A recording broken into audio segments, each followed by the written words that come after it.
about to listen to the Dr. Dahlia Show. Sassy, stimulating medical talk radio. Any medical advice Dr. Dahlia Wax gives on her show should not be substituted for an actual visit to your medical provider. And now, here's Dr. Dahlia.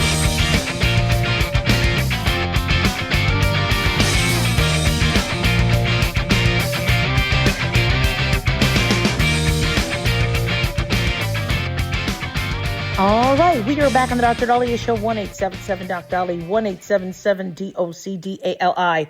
So some of you are hearing about this 5-3-1 rule. What's that for? Now, I don't think it's for saving for retirement. Maybe the one would apply to me. But the 5-3-1 rule is supposed to help you not be lonely. And it's something that has been, I guess, gaining traction as it pertains to social connection. You know how we talked about to stave off dementia? You need to stop being socially isolated. And look, I get it. People drive me crazy. I mean, I am starting to become much more introverted than I ever was.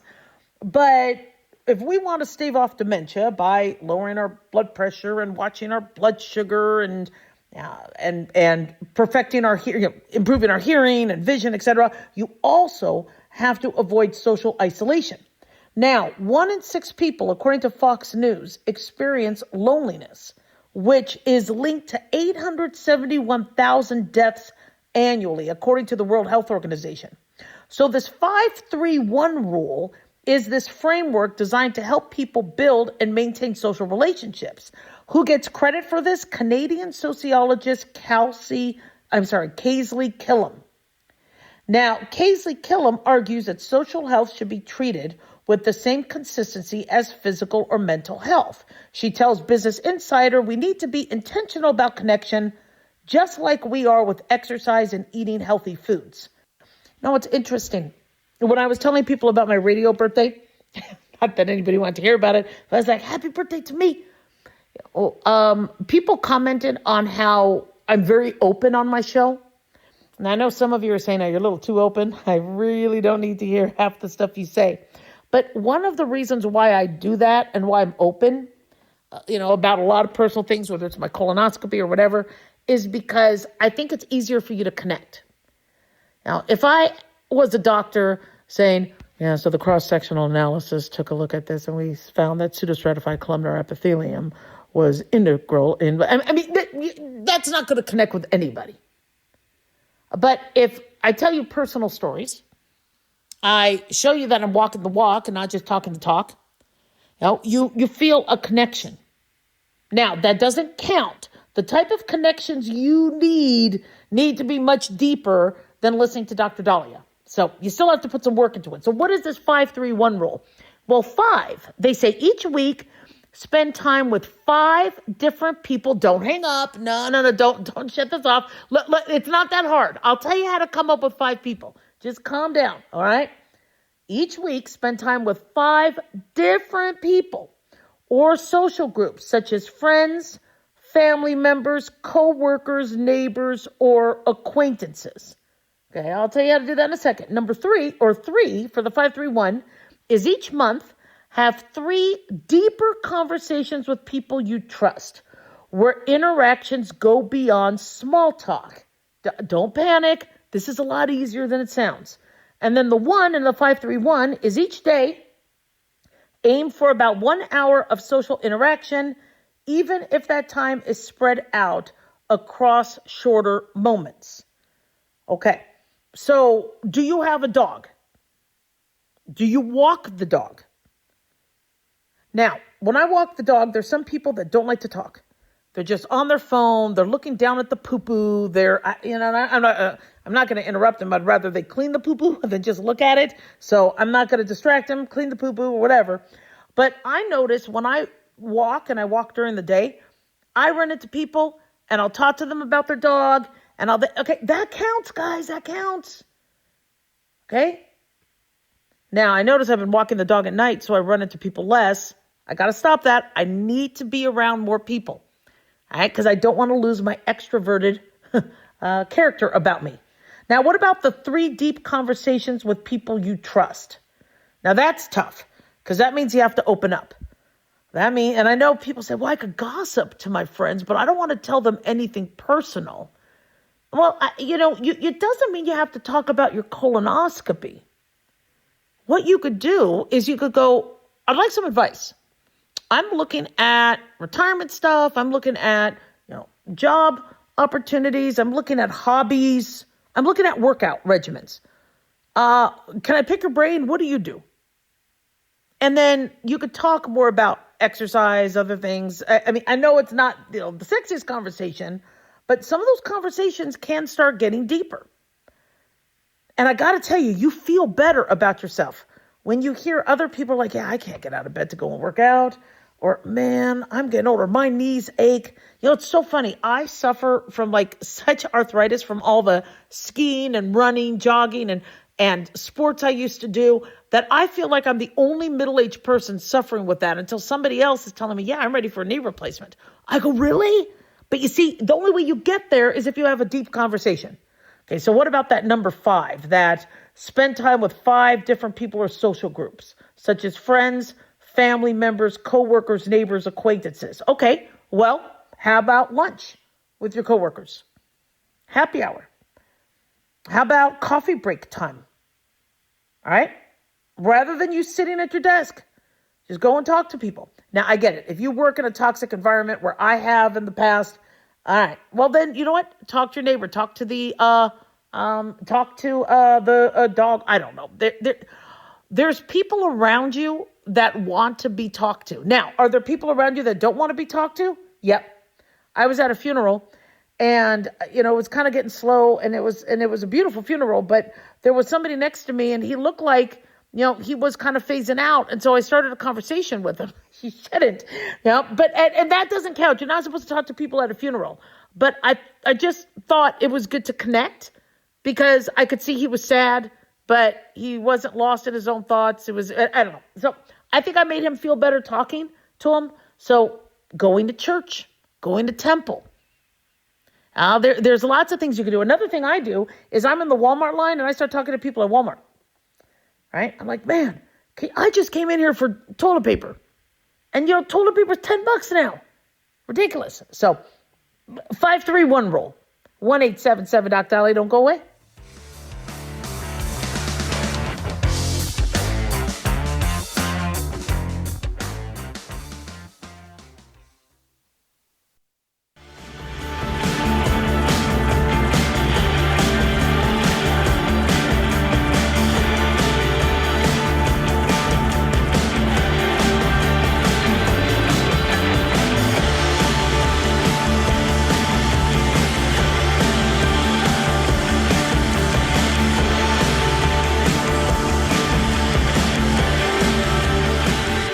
Back in the Dr. Dolly Show, 1-877-Doc-Dolly, 1-877-DOCDALI. Big thanks to Talk Media Network for making the show happen. Big thanks to Daniel, our producer, and big thanks to y'all for tuning in. We really do appreciate it. Don't forget to follow us on Twitter or X at Dr. Dahlia, Facebook, The Dr. Dahlia Show, and on YouTube, click like and subscribe.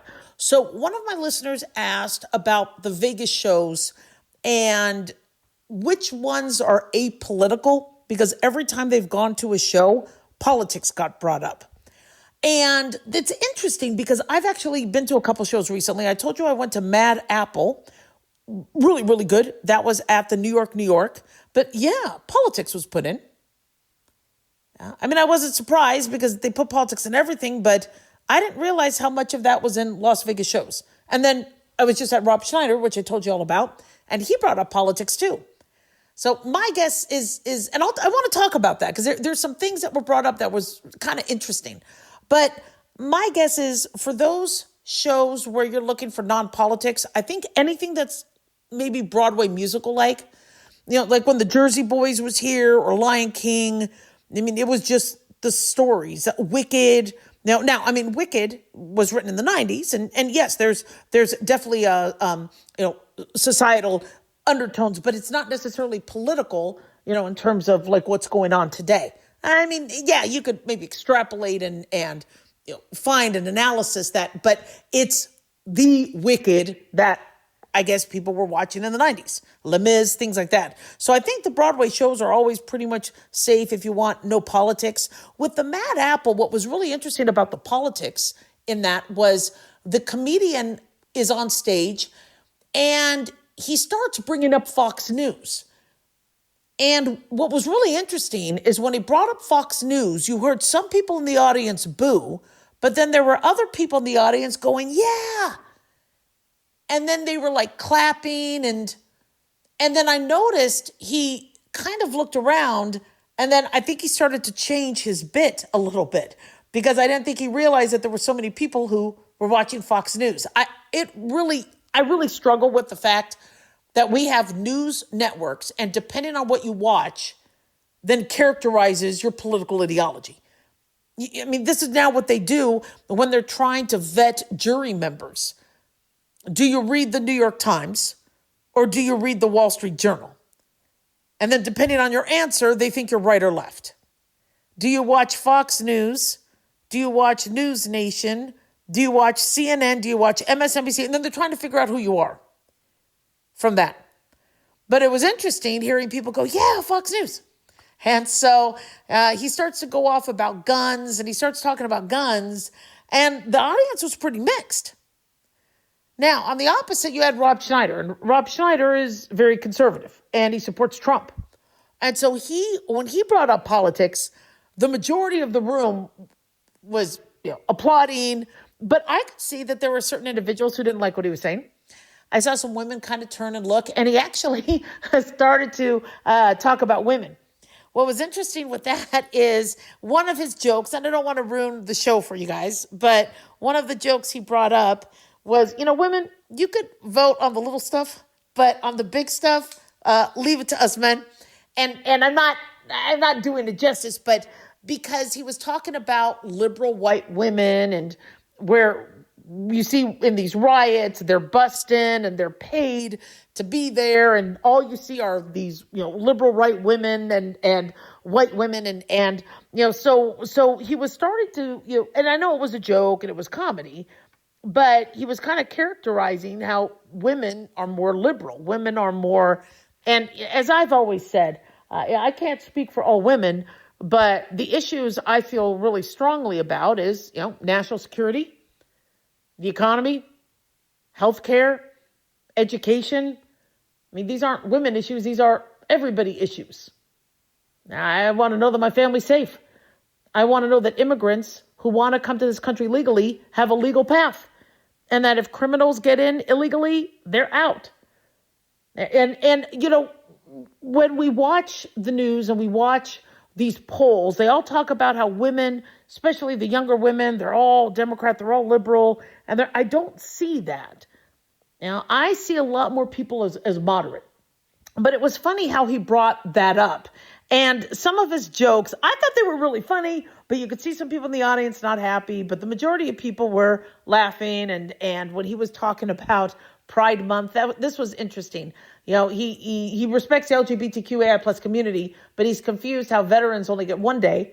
And George Washington has to share President's Day with Abraham Lincoln, so they only get 12 hours. And then Pride Month is a whole month. And so, he goes on about that. I'm listening to the show and I realized, there's politics in everything. Even a Las Vegas show will have politics. Now, mind you, comedians, that's what they do.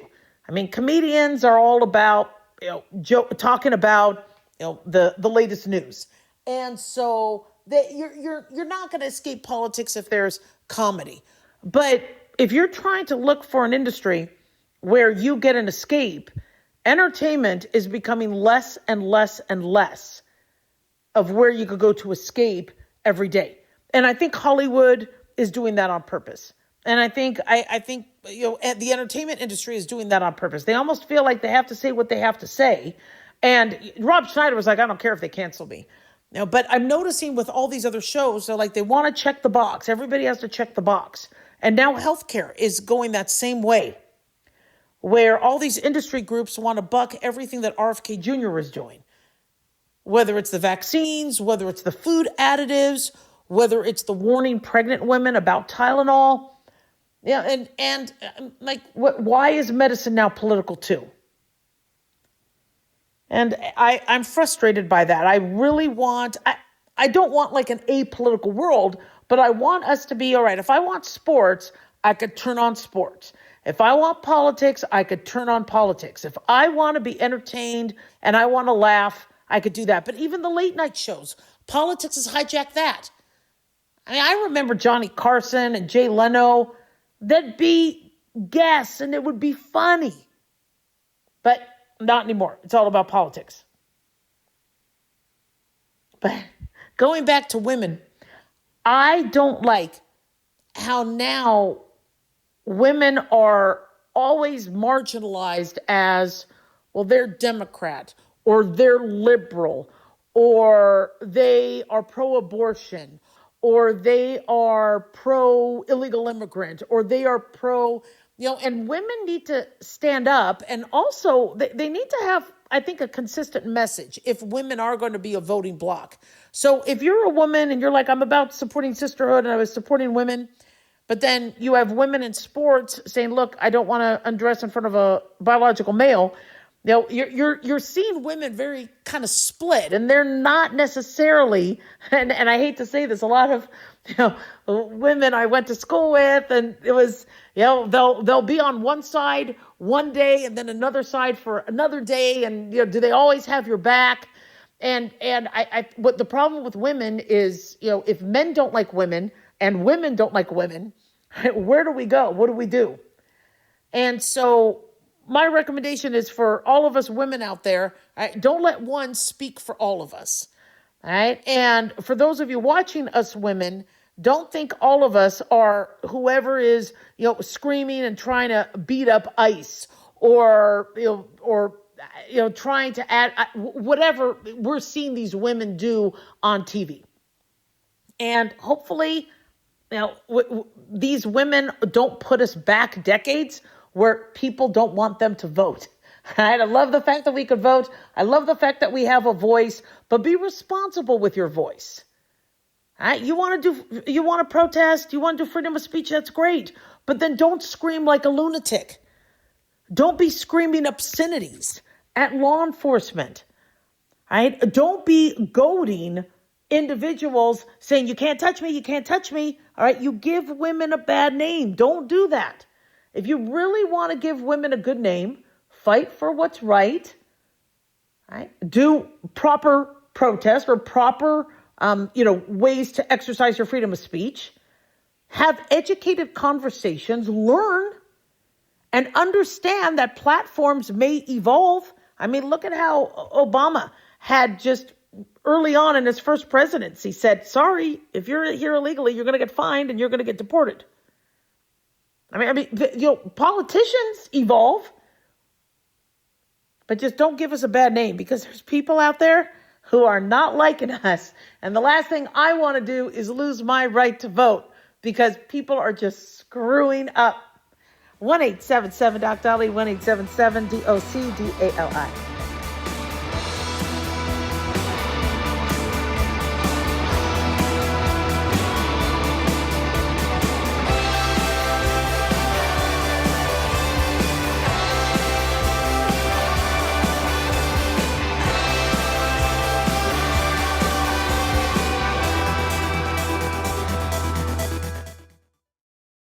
Dr. Dahlia here. Are you tired, burned out, gaining weight, succumbing to the daily pressures of life? Well, how's your dopamine doing? How you feel right now, how you'll feel an hour from now, and how you'll feel next week is completely reliant on your dopamine.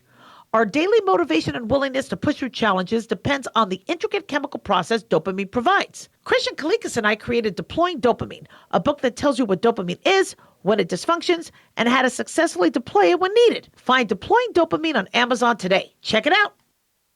Carl Amari here to tell you about our newest website for old-time radio lovers. It's 100radioshows.com. At this site, there are 5 old-time radio shows waiting for you to download free as our gift to you, and be sure to browse the additional 700 old-time radio shows available to you for 70% off by using the promo code RADIO at checkout. This is a limited-time offer, so log on to 100radioshows.com. That's 100radioshows.com. This is an urgent announcement for anyone that's $10,000 or more in debt. Before you make another minimum payment, you need to know there are special programs that can completely free you of your debt. Total Financial Freedom can help you become debt-free in months instead of years. Resolve your credit card debt, signature loans, department store cards, internet loans, and timeshares. Call Total Financial Freedom now at 800-878-6020 for a free consultation. For 16 years, Total Financial Freedom has helped thousands get out of debt. You can feel confident when calling because Total Financial Freedom is A+ rated by the Better Business Bureau. Battling for years and years, stuck in the endless cycle of minimum payments could take decades. You have the right to get your debt resolved and substantially reduce your monthly payments. Call Total Financial Freedom now at 800-878-6020. That's 800-878-6020. 800-878-6020. Let's face it, guys, we're living in times where the truth is becoming more suppressed and censorship is increasing at an alarming rate, especially on social media platforms. It's Clyde, and I want to tell you about a safe and secure digital playground we put together just for you. It's aftermath.media. You get access to thousands of Ground Zero archives and podcasts, along with our private social media groups with your basic membership starting at only $7 a month. Each subscription includes tech support, access to the RSS feeds, along with our own chat room and Telegram channel. In addition, the premium membership includes research study groups, webinars, a document and movie library, a live video stream of Ground Zero, a monthly Zoom chat with me, and other bonus content. Be sure to check out our yearly specials as well. Sign up today while you're thinking about it. Sign up at aftermath.media. Again, that's aftermath.media.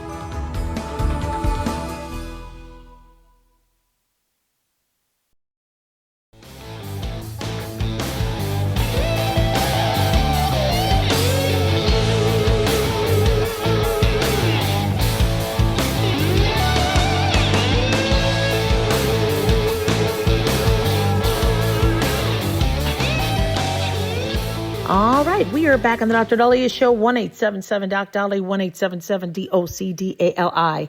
So Tylenol in pregnancy is back in the news. Now, if you remember a few years back, I talked about how there was a study looking at increased risk of ADHD, attention deficit hyperactivity disorder, as it pertains to pregnant women taking acetaminophen, which is the main ingredient in Tylenol, or paracetamol, which is also Tylenol in Europe. Then another study expressed concern about acetaminophen on the fetal kidneys and urged caution with use. And this was before 2021. And then in 2021, there was a study published in Nature Reviews Endocrinology finding increased risk of neurodevelopmental, reproductive, and urogenital disorders with acetaminophen use during pregnancy and urged patients to minimize exposure. They wrote, "We recommend that pregnant women should be cautioned at the beginning of pregnancy to forego Tylenol or acetaminophen unless its use is medically indicated.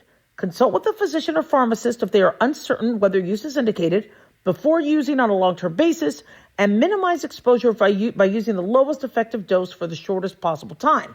They said, "We suggest specific actions to implement those recommendations.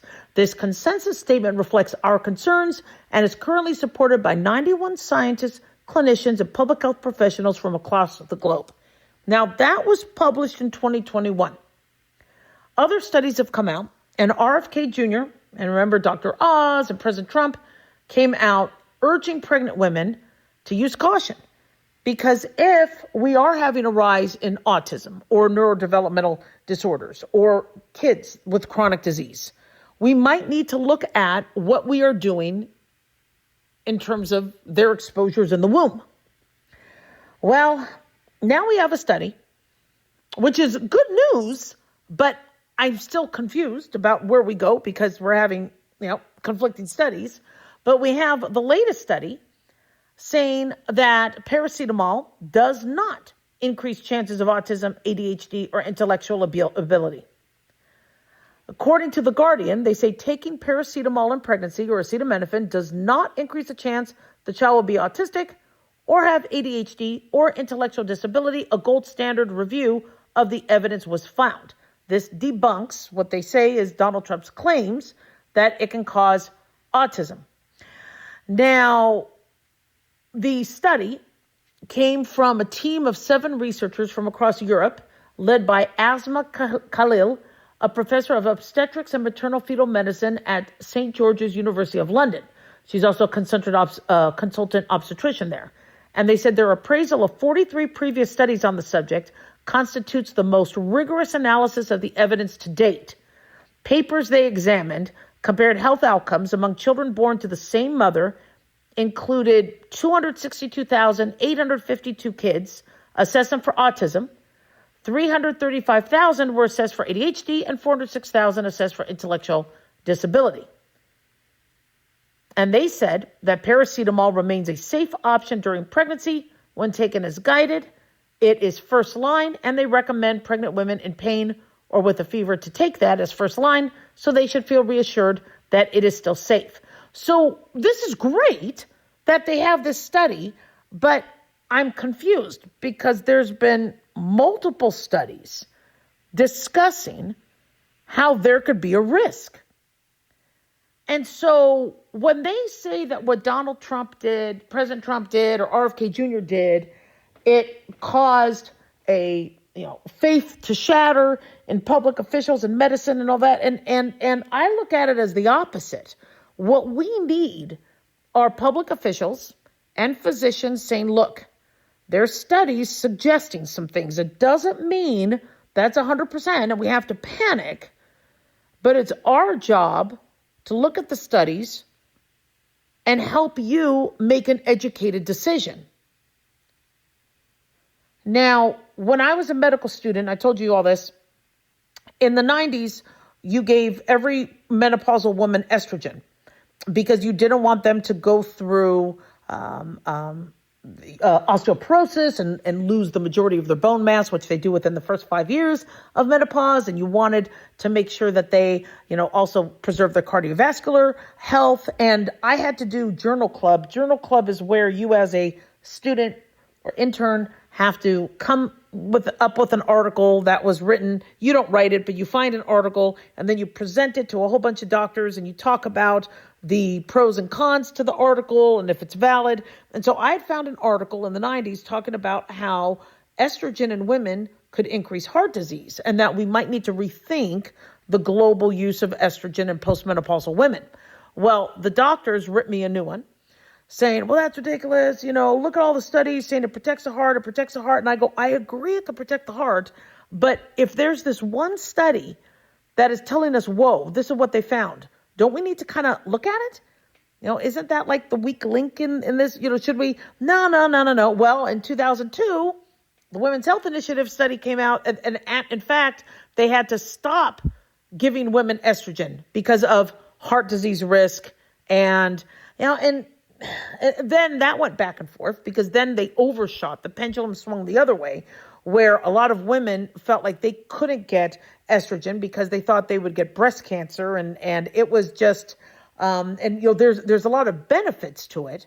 But these studies help us not get lazy, not be narcissistic, not be closed-minded. They help remind us that, what? There might be something wrong here, so let's reevaluate it. So I'm glad these researchers reevaluated it, and I'm glad in their cross-sectional analysis, they did not find a link. I still can't explain what these other studies, why these other studies aren't also being talked about. And this was way before. These studies I talked about on air way before Trump came back into office or RFK Jr. was going to be running HHS. And so what advice would I give to a pregnant woman? I'm looking at an article right now from November 2017 saying prenatal exposure to acetaminophen and risk of ADHD. And they have here short-term maternal use during pregnancy was negatively associated with ADHD in offspring of using acetaminophen. And then long-term maternal use was substantially associated with ADHD even after adjusting for indications of use, familial risk. So you have a study that was published in the journal Pediatrics. We're supposed to ignore that study? So this is my advice, okay? We have studies saying there could be a risk. There are studies saying, no, you're good. Talk to your medical provider. See how they feel. They're the ones that manage patients, thousands upon thousands of them. And also talk to them about the lowest dose you need to do the job that needs to be done. If you're having a high fever, you shouldn't be treating yourself at home with Tylenol. You should be getting that fever evaluated if you're pregnant. Are you going into sepsis? Is it a kidney infection? I mean, that's common sense. On the other end, you don't want a high fever persisting because that could affect the fetus also. So I think it's different strokes for different folks, and I think moderation is key.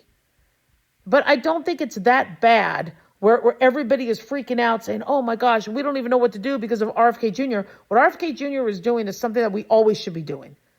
Let's reevaluate what is going on with what we're doing and making sure that is the safest, most up-to-date information. A 2017 article in Pediatrics warning us about attention deficit. When now we have attention deficit on the rise, where maybe we need to use caution with acetaminophen, right, is a valid study. It's a good study. I looked at it. I read it. It was a valid study. Let's just, take all these studies and with a grain of, and understand that the science is evolving and patient safety comes first. 1-877-DOC-DOLLY. Don't go away.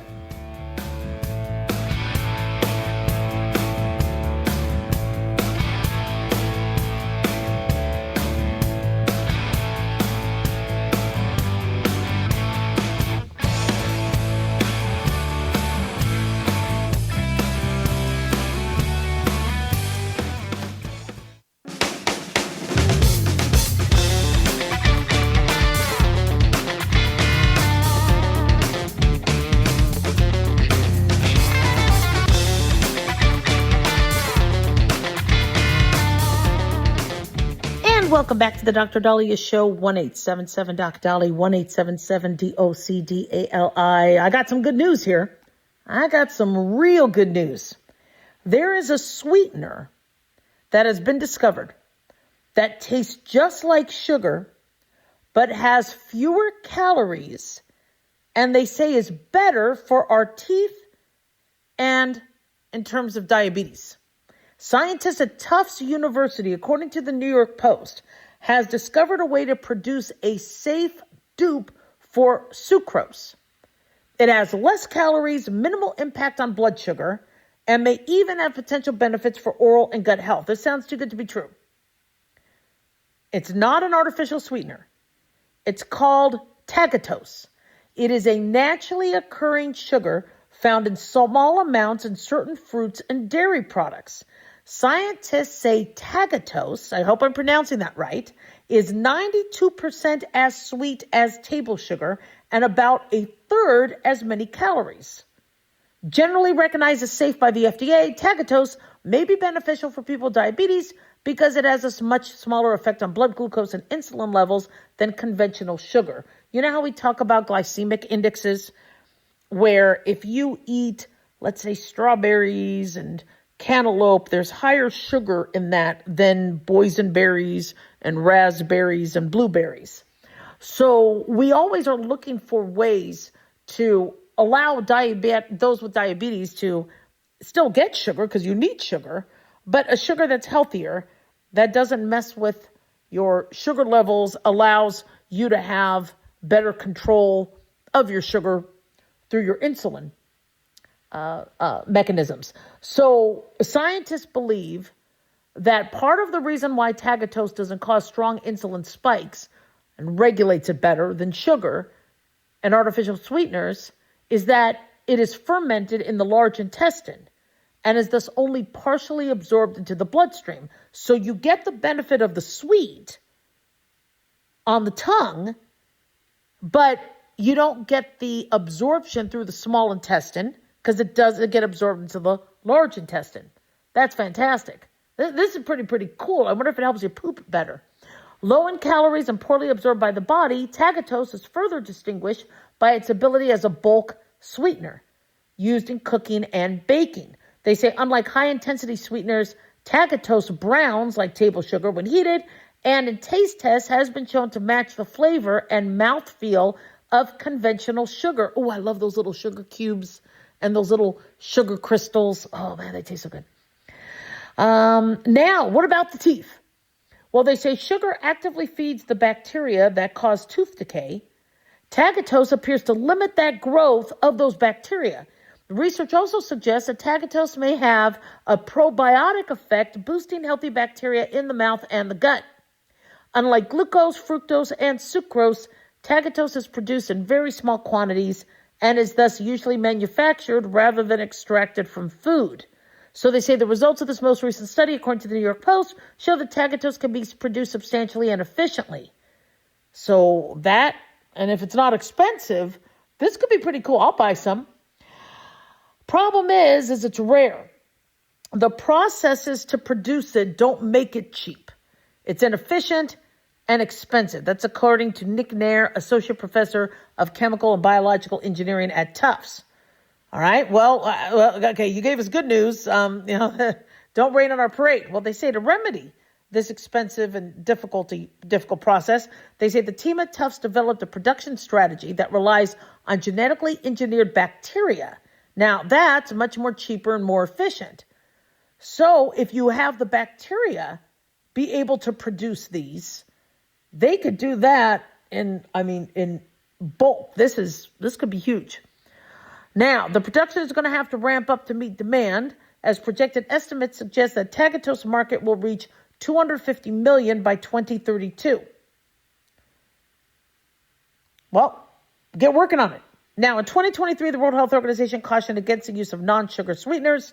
Artificial sweeteners is not my favorite. We talked about how artificial sweeteners were found. If I could remember who the scientist was. He was working in the lab and he was working on some other chemical process. And I guess he didn't wash his hands really well. And when he was eating his sandwich and he licked his fingers, he tasted something super sweet. And then he went back to the lab, and I think that's how he realized he made saccharin. And he's like, we might be able to use this as an artificial sweetener. I didn't realize this was sweet. And it was supposed to be designed for something else. So I love that story. I just have to remember all the details about it. So if tagatose is not an artificial sweetener, we got to be very, very careful that we're not manufacturing it as such, and that it's not going to have extra stuff in it. I mean, what makes this good is if it's naturally occurring. So we'll see. That's good news. Not so good news is what's going on with our baby formula. So the Florida Department of Health, I believe First Lady Casey DeSantis championed this. Governor Ron DeSantis and Surgeon General Dr. Joseph Ladapo announced results from an analysis of infant formula. And they say the Florida Health Department, or Department of Health, tested 24 infant formula products widely available in Florida, and sadly found elevated levels of heavy metals like mercury in 16, pointing to systemic problems in sourcing and manufacturing. So Florida has stepped up, they said, to protect our most vulnerable, working with federal partners to drive accountability and give families more options. They say thanks to RFK Jr., families on WIC will be able to select from a wider variety of infant formulas if they want to switch products based on the findings of the Healthy Florida First initiative.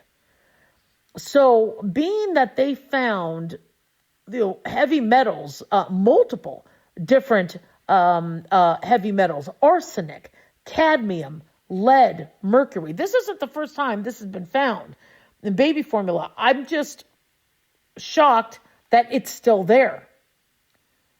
So officials analyzing 24 samples, finding various levels of arsenic, cadmium, lead, and mercury. These are substances that could pose significant health risks to kids. 16 of the 24 samples tested had at least one toxin at levels that exceeded federal standards. So Florida First Lady Casey DeSantis said small repeated exposures to hidden toxins can really add up in ways we don't always see until a problem occurs. She's right. And that is especially true when it comes to babies who are consuming products unknowingly while parents are doing everything they can to try to make the best decisions that they can for their children. Breast milk, obviously, the best thing you could feed a baby. But some of us, like me, I could only breastfeed for about 6 weeks. I was working so much, I wasn't producing enough milk. That's obviously the healthiest choice. But I gave my kids formula because I wanted them to get all the nutrients they could when I couldn't give that to them. I trust the manufacturers are doing a good job. Well, if they don't add metals in them, they don't think they're in them. But it's the process by which formula is being made or concentrated or packaged. And that's where we think they're getting the toxins. Or it could be in that big metal tin it's in. Remember we talked about how NDMA and NDEA was being found in some of our blood pressure medications because the manufacturing plants were using some sort of a protocol that somehow caused a nitrosamine byproduct. So I don't think these formula companies are doing this on purpose. It's just I don't think they realize that some of the manufacturing that goes into this may have some unintended consequences. So we need to get our act together because we cannot be giving heavy metals to our kids. And I love the fact that we're finally looking at what could be making our kids so unhealthy, prone to depression, anxiety, obesity, chronic diseases, ADHD, autism. It's really time we look at what we're doing and what we're giving our kids. 1-877-DOC-DOLLY. Don't go away.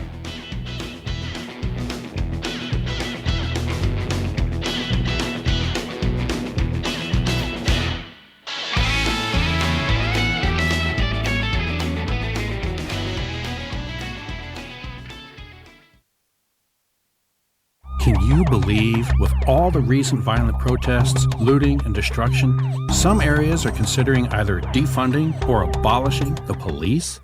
At a time when America's neighborhoods need the protection of police the most, some elected officials would rather create more chaos by playing politics. If you're sick of elected officials caving in to demands of the radical left, you're not alone. It's time we stand up and declare our support for local police. The majority of police officers are important partners in protecting our God-given rights. If you prefer freedom over chaos, then learn how you can help protect the local police that serve your community. Call today and request your free Support Your Local Police info packet. Dial 800-JBS-USA-1. That's 800-JBS-USA-1. Request your free Support Your Local Police info packet by calling 800-JBS-USA-1 today. Carl Amari here to tell you about our newest website for old-time radio lovers. It's 100radioshows.com. At this site, there are 5 old-time radio shows waiting for you to download free as our gift to you, and be sure to browse the additional 700 old-time radio shows available to you for 70% off by using the promo code RADIO at checkout. This is a limited-time offer, so log on to 100radioshows.com. That's 100radioshows.com. Hi guys, Dr. Dahlia here. Addictions can sneak up on us and come in many forms. Whether it's drugs, alcohol, sex, video games, porn, or something less obvious such as food, internet, or shopping, addiction can seem innocent at first and then evolve into an insurmountable evil. In our book, Addiction Basics, Caitlin Kalikas and I dive into the common addictions and provide tips for identifying and preventing these before they sneak in and take over our lives. Addiction Basics can be found on Amazon or my website, drdahlia.com. Check it out. Lisa Wolf here to tell you about our newest website for old-time radio lovers. It's 100radioshows.com. At this site, there are 5 old-time radio shows waiting for you to download free as our gift to you. And be sure to browse the additional 700 old-time radio shows available to you for 70% off by using the promo code RADIO at checkout. This is a limited-time offer, so log on to 100radioshows.com. That's 100radioshows.com. As an organ donor, your story doesn't have to end. The good in you can live on. In fact, you could save up to 8 lives and restore sight and health for many more. Sign up right now online as an organ, eye, and tissue donor. You'll be happy you did. And just maybe, someone else will be happy too. Go to organdonor.gov. It saves lives. U.S. Department of Health and Human Services, Health Resources and Services Administration.